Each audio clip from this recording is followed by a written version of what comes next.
Throughout the semester, we've been talking about entrepreneurs and what makes an entrepreneur. And we've had to go back to describe their life in the time after the Civil War, during the 1920s and 30s, and now post World War II America. iPod, iPhone, iPad, and Mac.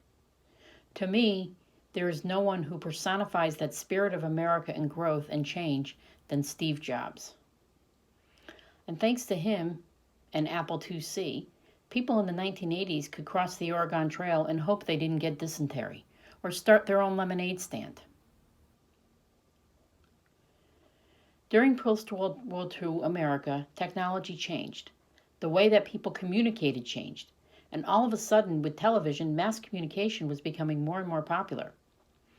Computers were used in big business and in government, and most computers took up an entire room. They weren't the small computers that we can hold in our hand today, such as this iPhone that I'm using to make my video.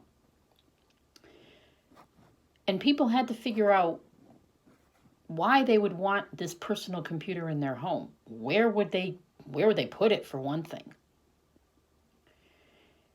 Steve Jobs developed the Apple computer.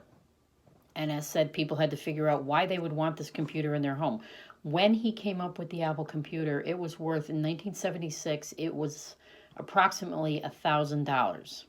That would be the equivalent to $3,000 today. Now, Jobs co-founded Apple with Steve Wozniak on April 1st, 1976. The young computer company took outside investments to get off the ground, so by the time it went public in 1980, Steve Jobs owned about 11% of Apple stock, then worth about $130 million in 1976. Cliff Kang, in his book, What Made Steve Jobs So Great, said it best. He identifies that Jobs' changing world talent was not as the greatest engineer or designer, but rather history's best user of technology. The man who could develop and identify exactly the products that consumers of the future would fall in love with. Computers were not the only thing that Steve Jobs founded.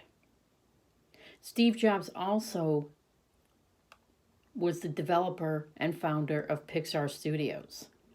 So thanks to this man who founded Apple Computer and Pixar Studios, we have movies such as Up, Toy Story franchises, Cars, and others. He was one of the first to do computer animation.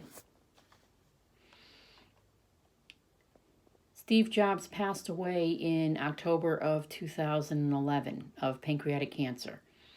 And at the time of his death, his net worth was approximately $10.2 billion. Now, $10.2 billion may not seem like much, but it is a lot of money in 2011. And it's small, though, compared to Bill Gates, who at that time in 2011 was worth an estimated $59 billion. And he's still worth more money today. He's still richer than Steve Jobs was. But this proves that you don't have to be an engineer, or you don't have to be rich to be an entrepreneur. Steve Jobs may not have been wealthy like Bill Gates, but what he created was an industry that would take us far beyond what we thought was possible in 1976.